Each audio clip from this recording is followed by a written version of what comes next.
Hello everyone, I am back with a new poem of class 12 from your book Flamingo, that is An Elementary School Classroom in a Slum, written by Stephen Spender. The poet of this poem is Stephen Spender, so let's know something about him. Stephen Spender, his lifespan was from 1909 to 1995. Okay, 1909 to 1995 his lifespan. So Stephen Spender का जो life span था वो 1909 to 1995 था और ये एक बहुत ही famous English poet रह चुके हैं. ये एक एसेइस्ट भी रह चुके हैं. इंग्लिश पोइट के साथ साथ ये एक एसेइस्ट भी थे. A person who rights essay. Okay, तो उनको एसेइस्ट कहते हैं. तो ये इंग्लिश पोइट होने के साथ साथ ये इंग्लिश एसेज भी लिखते थे. Other than that he had a keen interest in politics. इनको पॉलिटिक्स में बहुत ज़्यादा इंटरेस्ट था और ये अपने आप को सोशल सर्विसेज में सोशल एक्टिविस्ट की तरह ज़्यादा देखते थे.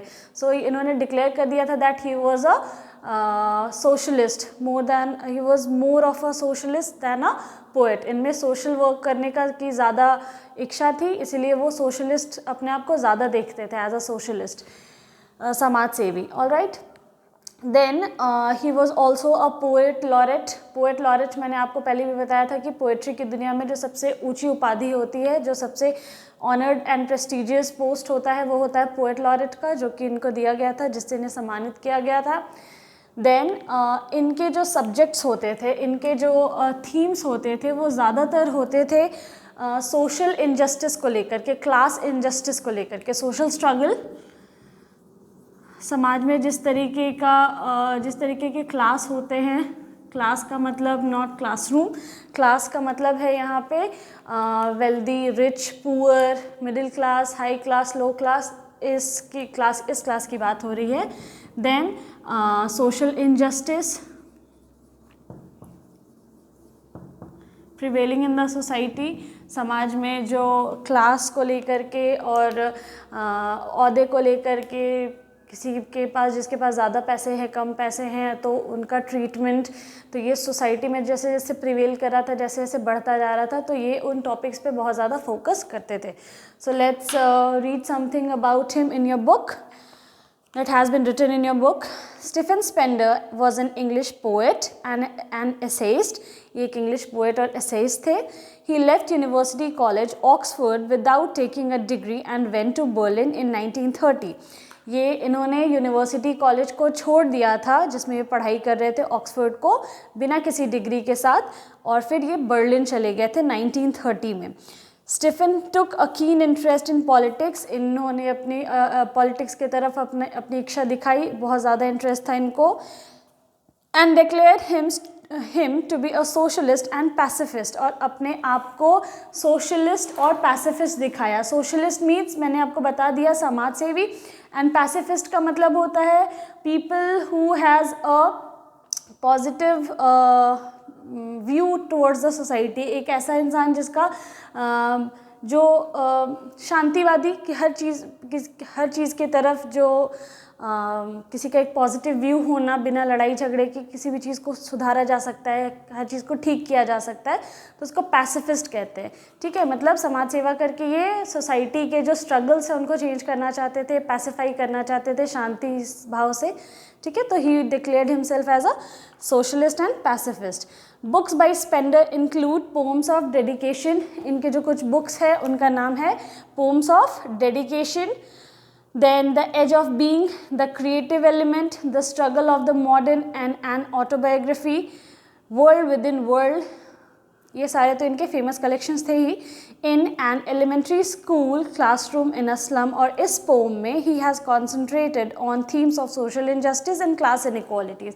और इस पोम का भी मेन थीम इन्होंने यही रखा, social injustice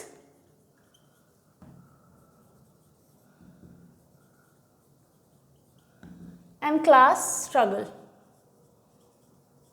class inequalities, sorry, class inequalities. समाज में सोसाइटी में लोगों को अलग अलग नज़र से देखा जाता है, अलग अलग नज़रिए से इसलिए देखा जाता है, वो डिपेंड करता है, जो जिस नज़रिए से उनको देखा जाता है वो डिपेंड करता है कि सामने वाले के पास कितना वेल्थ है, वो कितना वेल्दी है, कितने पैसे वाला है. So that defines the amount of respect he gets in the society. आज एक इंसान के पास जितना पैसा है यही डिफाइन करता है कि उस इंसान को कितनी इज्जत समाज में मिलनी चाहिए.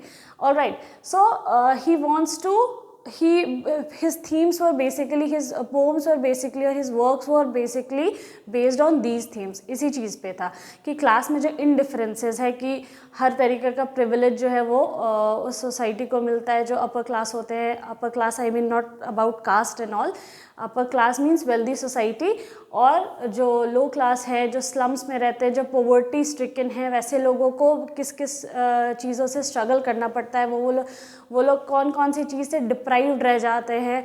जैसे we have also studied in the lost spring chapter कि कैसे वो लोग रहते थे, क्या क्या चीज़ें उन लोगों को नहीं मिल पाती थी, किन किन चीज़ों से वो लोग वंचित रह जाते थे. तो these sort of things he used to discuss in his poems. Alright, so I think we should start the poem. So let's start. Far, far from gusty waves, these children's faces. These children's faces, children's apostrophe s. Alright, children already plural है, तो children में apostrophe s लगा है, that means बच्चों के चेहरे. Alright, far, far from gusty waves, these children's faces, like rootless weeds, the hair torn round their pallor. The poem, ये जो पोम है an elementary school classroom in a slum, ये सबसे पहले स्टार्ट करता है far far from gusty waves, दूर दूर तक. गस्टी का मतलब GUSTY, जब बहुत तेज़ हवा चलती है. ठीक है, तो far far from gusty waves these children faces like rootless weeds the hair torn round their pallor. देखो ये जो पोम है इसमें किस तरीके से बच्चे का डिस्क्रिप्शन दिया गया है कि ये जो बच्चे हैं जो स्लम में रह रहे हैं. अच्छा, before that I would like to tell you something, I forgot, sorry. Elementary का मतलब होता है प्राइमरी, जो बेसिक शिक्षा जो बच्चों को दी जाती है, एलिमेंट्री स्कूल उसको कहते हैं. ठीक है, elementary, I am so sorry I started the poem, but before that you really need to understand the title of the poem. An elementary school classroom, elementary school means जो primary basic जो education बच्चे को दिया जाता है, जो basic शिक्षा जहाँ से बच्चे नर्सरी और ये सब पढ़ते हैं. तो ये एक ऐसे क्लासरूम की बात कर रहे हैं पोएट, जो कि एक छोटा सा कमरा है जहाँ पे बच्चे एलिमेंट्री एजुकेशन के लिए जाते हैं. ठीक है, और ये स्कूल कहाँ है, ये छोटा सा कमरा जो है जिसको स्कूल का नाम दिया गया है एक कमरे को, वो कहाँ है, वो स्लम में है. स्लम मैंने आपको बताया था ऐसी बस्ती जहाँ पे बहुत सारे लोग एक ही जगह पे एक साथ एक कमरे में रह रहे हों, चारों तरफ गंदगी होती है, ज़्यादातर वहाँ पे गार्बेज होता है, ड्रेनेज सिस्टम नहीं होता है, तो वैसे एरिया को स्लम बोलते हैं. ज़्यादातर ये एरिया जहाँ पे आउटस्कर्ट्स में होता है, मतलब शहर से दूर, शहर से बाहर होता है, जहाँ एक ही घर में 10-15 लोग रह रहे, एक ही कमरे में बस्ती है, और बहुत ज़्यादा वहाँ की जो स्थिति होती है वो पैथेटिक होती है, रहने लायक नहीं होती, पिटीफुल होती है. ऑलराइट, तो वैसी जगह को स्लम कहते हैं. तो एन एलिमेंट्री स्कूल क्लासरूम, यहाँ पे भी एक ऐसे क्लासरूम की बात हो रही है जो एक रूम है, एक कमरा है, उस कमरे को क्लासरूम बोला जा रहा है.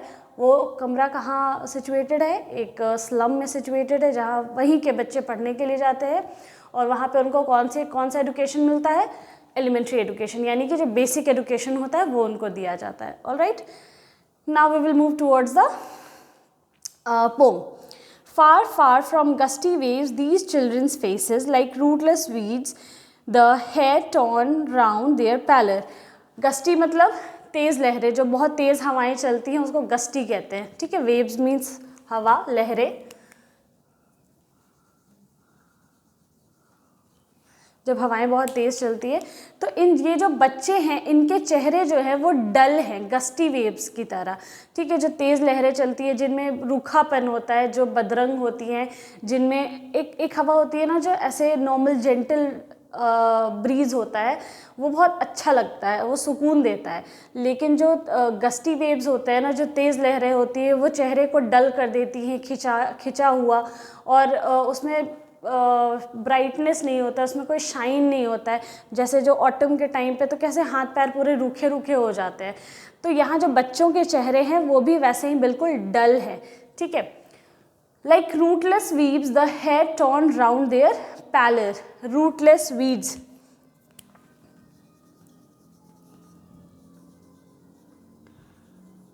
Rootless weeds. अच्छा, वीड किसको कहते हैं? जो एक पौधा है, पौधा लगाया आपने, उसके किनारे किनारे जो अनवांटेड प्लांट्स आ जाते हैं, ठीक है। पौधे के किनारे किनारे जो अनवांटेड प्लांट्स होते हैं,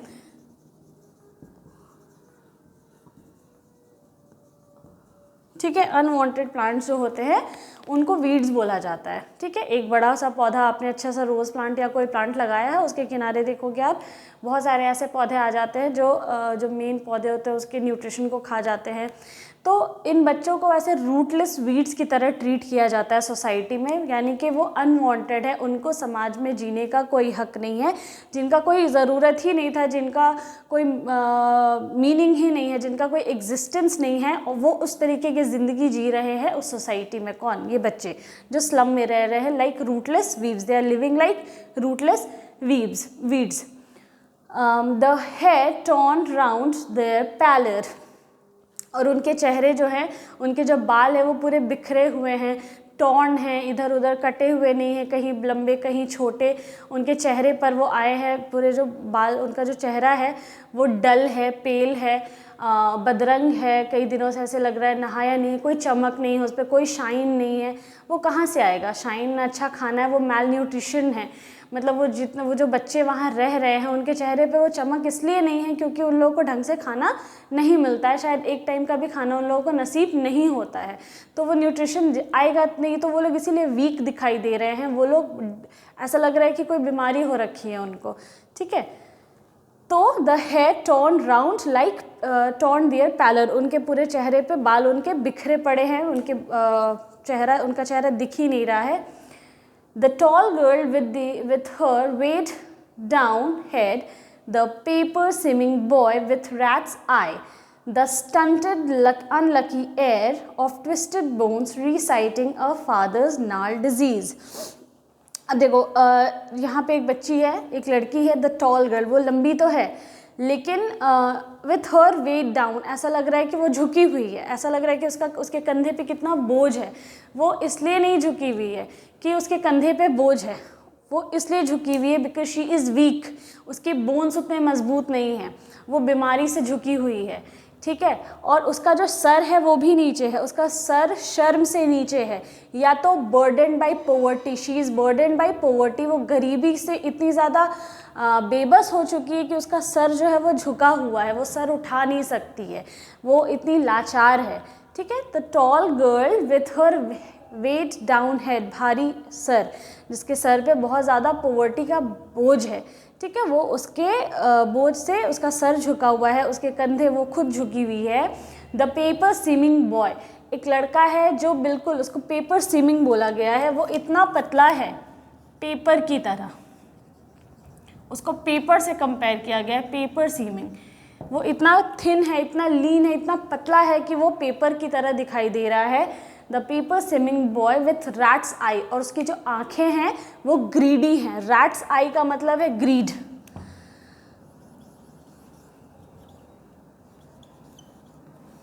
rats eyes, it means he is greedy, उसमें लालच दिखाई दे रही है, उसकी आंखों में लालच दिखाई दे रही है। किस तरीके की लालच दिखाई दे रही है उसकी आंखों में? कि उसे भी अच्छी ज़िंदगी जीनी है, उसे भी अच्छा खाना खाना है, उसको भी एक वक्त का खाना अच्छे से चाहिए, बाहर जैसे लोग रह रहे हैं या एक ढंग की ज़िंदगी की भूख है उसकी आंखों में, वो लालच है। रैट की आंखों में हमेशा चीज़ का लालच होता है, चीज़ या कोई भी चीज़ की उसको एक टाइम का खाना वो ढूंढता है, तो उसको उन नज़रों से ढूंढता है कि उसको कहीं पे खाना मिल जाए, ठीक है, चीज़ मिल जाए।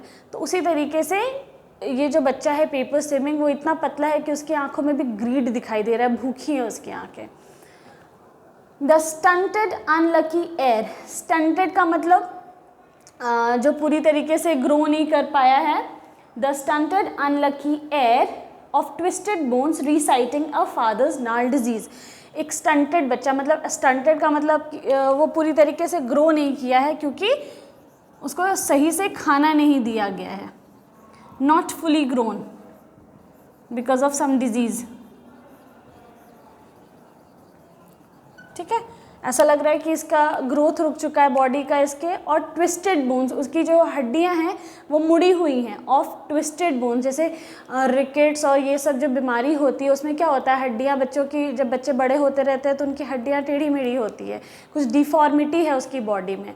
और ये जो डिफॉर्मिटी है, रिसाइटिंग ऑफ फादर्स नाल डिजीज़, और ये कहाँ से आया है, जिसने उसने अपने फादर, अपने पिताजी से, अपने एंसेस्टर से इनहेरिट किया है, क्योंकि वो लोग भी गरीब थे, वो लोग भी मैल न्यूट्रिशन मतलब कुपोषित थे, और उन्होंने अपने डिजीज़ को क्या किया, अपने जनरेशन में पास ऑन किया है, क्योंकि ना वो लोग ढंग का खाना खाए थे और ना इन लोगों को ढंग का खाना मिल पा रहा है। तो बच्चे को जब तक प्रोटीन नहीं मिलेगा, जब तक ढंग का खाना नहीं मिलेगा, तो वो ग्रो कैसे करेगा।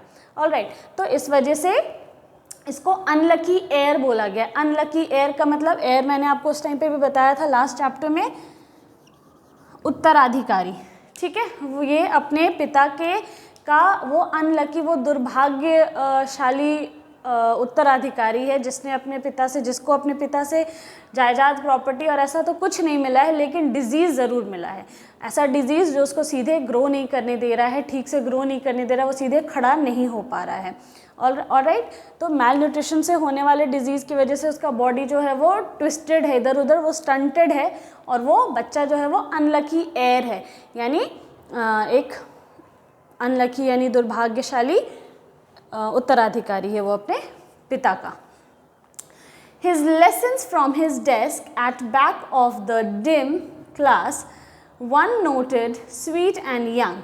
His lesson from his his lessons from his desk.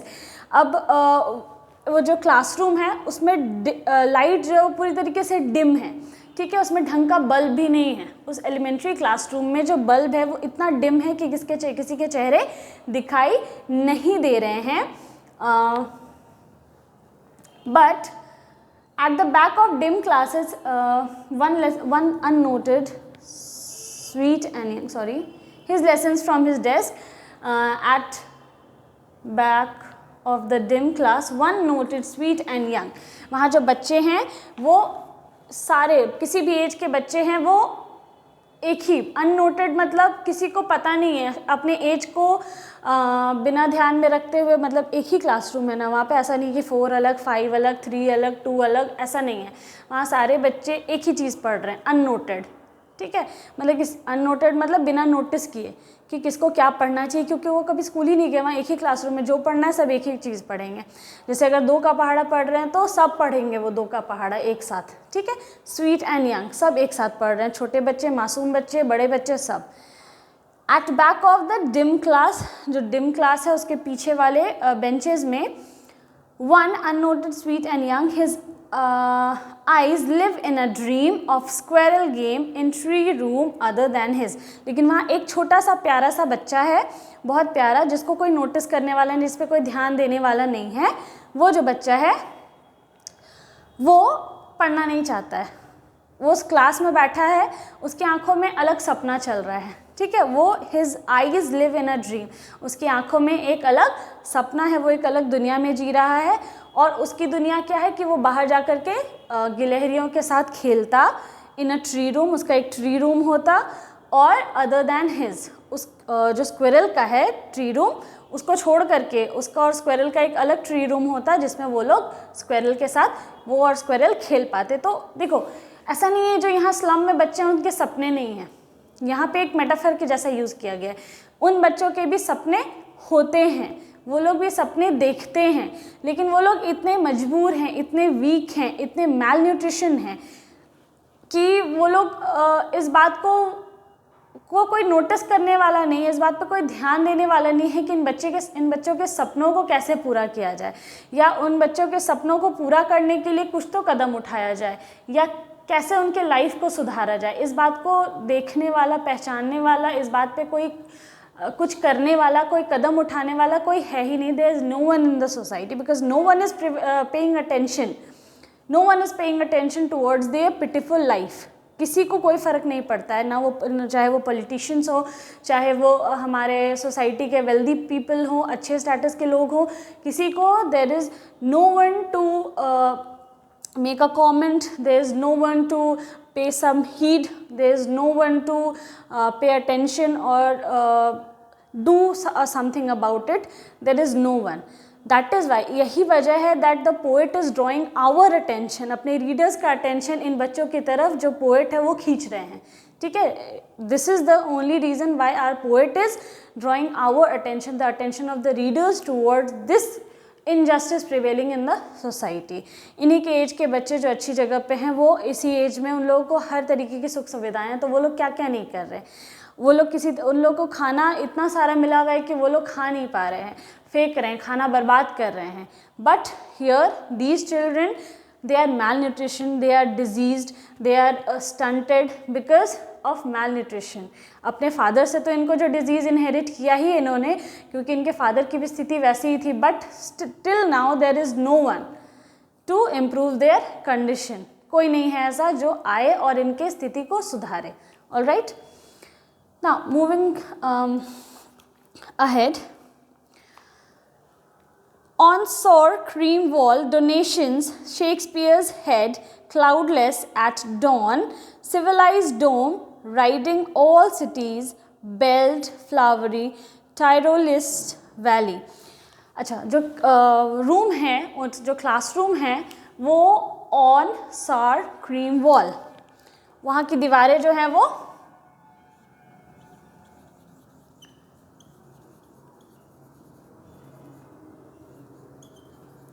दूध जो होता है वो वाइट होता है, ठीक है, लेकिन ये जो छाछ होती है ना, जो खट्टा जो क्रीम होता है, जो सड़ जाता है, जो फट जाता है, तो वो कैसा बदरंग हो जाता है। तो वहाँ के जो दीवार है वो उसी क्रीम कलर के, डल बिल्कुल, ठीक है, जिसमें कोई चमक नहीं है, बिकॉज वो जो जिस रूम में ये लोग पढ़ाई कर रहे हैं वो कई सालों से पेंट नहीं हुआ है। ऑफकोर्स वहाँ पे कोई भी उसको पेंट कराने वाला नहीं है, क्योंकि किसी को फ़र्क नहीं पड़ता है, नोबडी केयर्स, ठीक है। इसी वजह से वहाँ की जो दीवार है वो गंदी है, डर्टी है और क्रीम कलर की बदरंग है, जो कई सालों से बिना पेंट के पड़ी हुई है।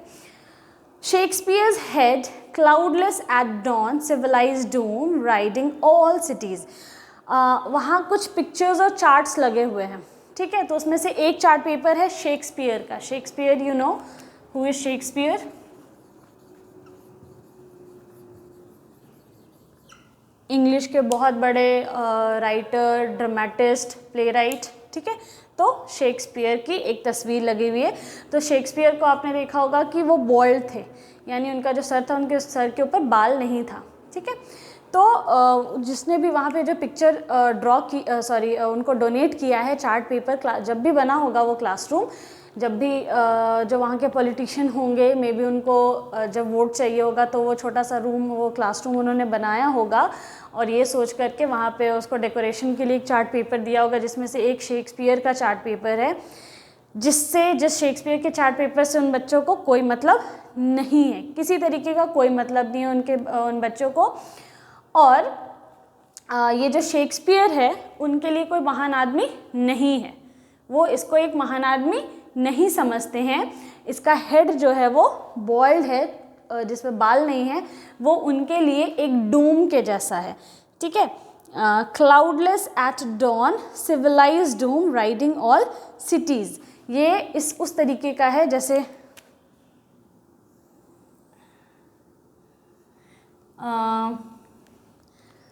ताजमहल देखा आपने, तो ताजमहल के ऊपर इस तरीके का एक ढांचा है, ठीक है। जो ताजमहल का जो सबसे ऊपर वाला जो पार्ट होता है, गुंबद कहते हैं जिसको, ठीक है। तो शेक्सपियर का जो सर है वो उससे महज एक डूम है उनके लिए, इसके अलावा और कुछ भी नहीं है उनके। ना वो शेक्सपियर को पहचानते हैं, ना वो उसकी ज़िंदगी के, क्योंकि उनको कोई बताने वाला नहीं, क्योंकि उनको कोई अच्छी शिक्षा देने वाला नहीं है। जब क्लासरूम ऐसा है तो वहाँ तो टीचर्स भी नहीं होंगे ऑब्वियसली, ठीक है। तो उनका शेक्सपियर का जो सर है उनके लिए बस एक डूम से रिजेंबल करता है और कुछ भी नहीं है, जो कि थोड़ा सिविलाइज्ड डूम है, थोड़ा साफ़ सुथरा, अच्छा, हाई क्लास, ठीक है। क्लाउडलेस एट डॉन, जब सूरज, डॉन का मतलब जब सूरज निकलता है, ठीक है। तो सूरज निकलने के टाइम पे जो डॉन होता है वो उस टाइम पे जो डूम होता है वो जैसा दिखाई देता है, एग्जैक्टली शेक्सपियर का सर और ये डूम सेम है उनके लिए, इसमें कोई डिफरेंस नहीं है। तो वो वही बात है उनके लिए, ठीक है। दूसरा जो पिक्चर है उनके लिए, वो उनके क्लासरूम में, वो है बेल्ड फ्लावरी टायरोलीस वैली। टायरोलीस वैली एक बहुत ही खूबसूरत सी घाटी है ऑस्ट्रिया में।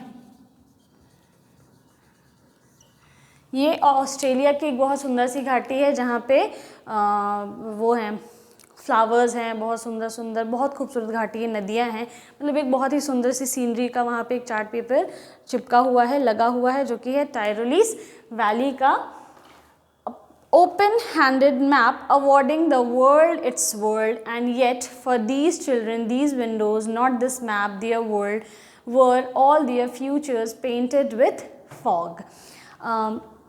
इन बच्चों के लिए जो पोस्टर्स हैं टायरोलिस वैली और शेक्सपियर, इसके कोई मायने नहीं हैं, क्योंकि ये एक तरीके का समझो व्यंग है इनकी ज़िंदगी पे, ठीक है, एक तरीके का मजाक है कि ये सारे पिक्चर्स वहाँ लगा दिए गए हैं, ना इन बच्चों को पढ़ाना है, ना ये बच्चे कभी अपने जीवन में उस जगह से निकल ही नहीं पाएंगे, तो यहाँ इस टायरोलीस वैली को वो देखेंगे कैसे।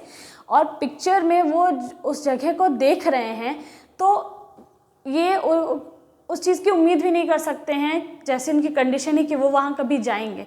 तो ये एक मजाक है, एक भद्दा मजाक है उन लोगों के साथ उस पिक्चर को लगाना या उस चार्ट पेपर को वहाँ पे रहने देना, ठीक है। ये जो टायरोलीस वैली और जो जितने भी पिक्चर्स लगे हुए हैं, जैसे फ्लावर्स के, चर्चेस के, ये सब क्या सिंबलाइज कर रहे हैं, कितनी खूबसूरत चीज़ें हैं आसपास दुनिया में, लेकिन ये उनके लिए इसलिए मजाक है क्योंकि इनमें से वो कुछ भी कभी भी शायद कभी देख नहीं पाएंगे। कौन ले जाएगा इनको वहाँ, ना कोई ले जाने वाला है, क्योंकि वो स्लम से कभी बाहर निकलेंगे तब तो इनके पास वैसी शिक्षा आएगी, इनके पास वैसा उतने पैसे आएंगे, इनके पास ये मैल न्यूट्रिशन है, इनके पास खाने के पैसे तो है ही नहीं, तो ये घूमने कहाँ जाएंगे, इन सारी वादियों को, इन सारे जगहों को वो कैसे देखेंगे। तो ये उनके लिए एक मजाक है, क्योंकि ये सब ब्यूटीफुल क्रिएशंस को ही सिंबलाइज कर रहा है, जितने भी नेचर के सुंदर सुंदर चीज़ें हैं उनको सिंबलाइज कर रहा है। दूसरा पोस्टर है वो है मैप का, वहाँ पे एक मैप लगा हुआ है जो वर्ल्ड मैप है, जिसमें दुनिया के अलग अलग कंट्रीज़ और ये सब को उसमें दिखाया गया है। लेकिन वो दुनिया, जो असली दुनिया है, वो उनके लिए असली दुनिया है ही नहीं, उनके लिए वो दुनिया असली है जिसमें वो रह रहे हैं, क्योंकि वो उतनी ही दुनिया को जानते हैं, उससे ज़्यादा वो कुछ जानते ही नहीं हैं।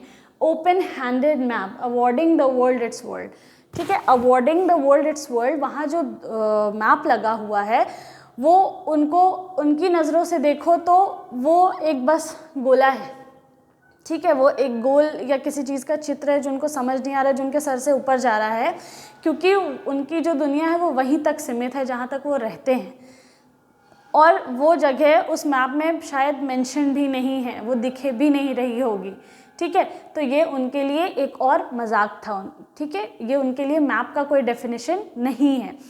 दूसरी बात, and yet for these children these windows not this map their world where all their futures painted with fog।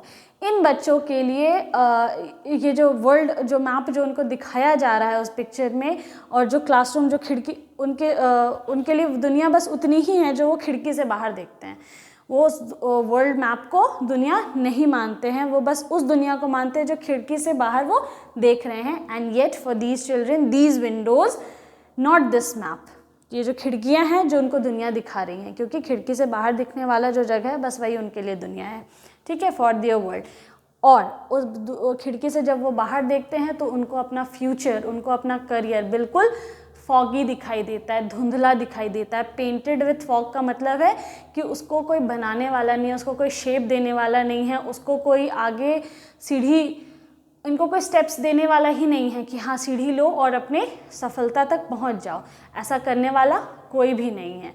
ठीक है, तो इस वजह से ये बच्चे क्या हो रहे हैं, पीछे रह जा रहे हैं। ऑलराइट, इनको वहाँ तक पहुँचाने के लिए कोई तो होना चाहिए, कोई तो मदद करने वाली होना चाहिए, क्योंकि ठीक है सब कुछ है हमारे पास, लेकिन फिर भी आपको क्या है कि कोई ना कोई सहारा, कोई ना कोई एडवाइस, कोई ना कोई गाइडेंस चाहिए होता है। इन बच्चों के पास उसमें से कुछ भी नहीं है। ठीक है, तो इसीलिए इनको जो अपना फ्यूचर है वो बिल्कुल धुंधला, बिल्कुल फॉगी दिखाई देता है। A narrow street sealed in with a lead sky, far far from rivers, capes and the stars of words. एक पतली सी सड़क, इनकी जो दुनिया है एक पतली सी सड़क है जो कि आगे जाकर के बंद हो जाती है लेड स्काई से। क्योंकि देखो यहाँ से मेरी नज़र जहाँ तक जा रही है, आप बाहर देखते हो तो आपकी नज़र जहाँ तक जाती है तो एक होराइज़न मिलता है। होराइज़न का मतलब वो जगह जहाँ पे आसमान और ज़मीन जो है वो लगेगा कि एक लाइन, पतली लाइन से जाके टच हो जाते हैं, तो उसको होराइज़न कहते हैं। तो ये लोग जब खिड़की से बाहर देखते हैं तो इनको एक पतला सा एक लेड स्काई दिखाई देता है। जो इनका जो आसमान है वो लेड का कलर का यहाँ पे डिस्क्राइब किया गया है। ठीक है, with a lead sky, far far from rivers, जिसमें न रिवर्स है न केप्स है, and the stars of words, जिसमें सितारे भी नहीं हैं। ठीक है, फार फार फ्रॉम रिवर्स, जितनी भी प्रोडक्टिव चीज़ें होती हैं जैसे रिवर, केप एक तरह का आइलैंड होता है, समझो उसको क्या बोलते हैं, जैसे समंदर से अटैच जो लैंड होता है, समंदर है और फिर अटैच लैंड जो थोड़ी दूर तक एक्सटेंड करता है उसको प्रायद्वीप बोला जाता है। आइलैंड की जैसा ही होता है वो, उसको प्रायद्वीप कहते हैं, उसको केप भी बोला जाता है। ठीक है, जैसे केप टाउन है ना, तो केप टाउन भी एक तरह का केप है। ऑलराइट, तो केप उसको ही कहते हैं। तो इनके ये लोग जब खिड़की से बाहर देखते हैं तो इनको जो होराइज़न नज़र आता है ये वहीं तक इनकी दुनिया ख़त्म हो जाती है, क्योंकि उनको वहाँ पे दिखाई देता है कि इनका जो आसमान है वो लेड के कलर का है और वो वहाँ जाकर के दूर दूर तक सिर्फ वही दिखाई दे रहा है। ना कोई नदी है वहाँ पे और ना ही कोई केप है और ना ही एंड स्टार्स ऑफ वर्ड्स, सिर्फ बातों में ही चांदनी है, मतलब सितारे हैं। कुछ भी इनके लिए प्रैक्टिकल है ही नहीं। इनकी जो दुनिया है वो बहुत इम्प्रैक्टिकल है इन सारी बातों के लिए। ऑलराइट, इनका फ्यूचर जो है वो डिम है, होपलेस है, डार्क है। इनके जो सितारे हैं, हमारे सितारे क्या, हम लोग को रोशनी देते हैं, होप देते हैं, चमक देते हैं। इनके लिए सितारे क्या हैं, डिम, होपलेस, डार्क। ठीक है, इनमें से कुछ भी इनके करियर के लिए, इनके फ्यूचर के लिए नहीं है। फिर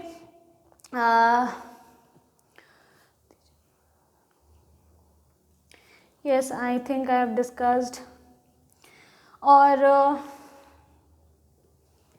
yeah, second stanza is completed, I guess. I don't think I have skipped a word. मैंने कोई भी word छोड़ा है। तो basically I was telling that this poem is more about within the two stanzas we have discussed that how these children are deprived from getting a proper education, from dreaming, for having a hope of their future. इनके future के लिए कोई hope नहीं है, ये लोग के पास ढंग का खाना नहीं है और ये लोग वंचित है किस तरीके से एक अच्छा खाना और एक अच्छे कपड़े, एक अच्छी एजुकेशन और सपने तक देखने के लिए ये लोग अच्छे ढंग के सपने भी नहीं देख सकते हैं। ये लोग के कोई फ्यूचर नहीं है, इनका फ्यूचर बिल्कुल डार्क एंड डिम है। तो इन बच्चों के साथ कितना इनजस्टिस है, एक ही सोसाइटी में रह करके, एक ही क्लास में रह करके। आप देखो कि जो पॉलिटिशियंस भी हैं ना, तो वो उनके लिए ही सब कुछ करते हैं, इनके लिए ऐसा नहीं कि इनको ये सब नहीं मिल सकता है। इतनी ख़राब स्थिति में तो नहीं हो सकता है। ठीक है, बहुत सारी चीज़ें सब कुछ गवर्नमेंट नहीं कर सकता है, लेकिन इस स्थिति से निकालने के लिए भी ये सोसाइटी बहुत कुछ कर सकती है। ठीक है, तो the poet is trying to draw our attention towards them. Okay, we will discuss further in the next video. Thank you.